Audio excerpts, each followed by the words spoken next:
With our recent talk of comets and how they are often named after their discoverers, you may be starting to fancy yourself as a bit of a comet hunter.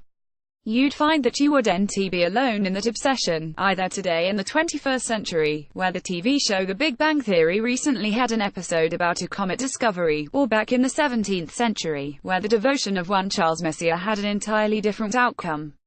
Messier was a French astronomer who had been charmed by seeing the bright tail of a famous comet at the tender age of 14, which ignited a desire to find and discover new comets for himself.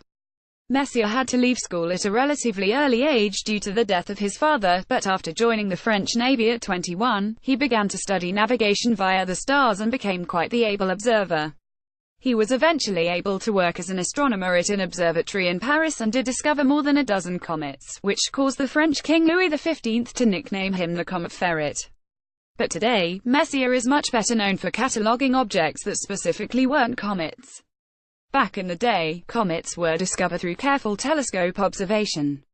Astronomers would find a cloudy patch in the sky that could signal the glow of a comet's tail, and then track it to see if it moved against the background stars or if it stayed in sync with them.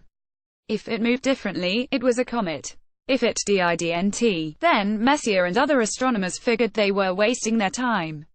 After finding a number of these blurry smudges and watching them night after night and finding they didn't move, Messier decided to catalogue these objects so that he and other astronomers would know there was a cloudy area at that point in the sky and that it wasn't a comet.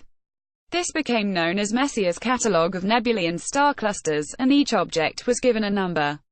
In his lifetime, Messier marked down 103 objects in the Northern Hemisphere, his area of observation, and many of those objects are still referred to by astronomers using the numbers Messier gave them.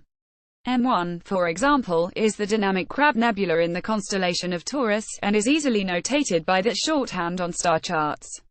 There are all sorts of fascinating objects found in this catalogue, and many of them you may recognize from photos taken by the Hubble Space Telescope, or even by ground-based observatories. All of them can be found either with the naked eye or with the use of a small telescope, which makes them quite popular with amateur astronomers as well. Advertisement: so if you see a fuzzy patch in the sky, you'd best consult Messier's catalogue before calling the Central Bureau for Astronomical Telegrams about having discovered a comet. You may save yourself some embarrassment and realize you're actually admiring a far, far away instead. Looking up this week, greater than Mars will continue to brighten in the early morning sky along with the planet Saturn. Venus will stay a staple in the western evening sky with Jupiter, which is as bright as it will be all year. Sunrise is at 5:56 a.m. today, with sunset at 8:10 p.m. The moon is currently a waning crescent and will be new on Tuesday.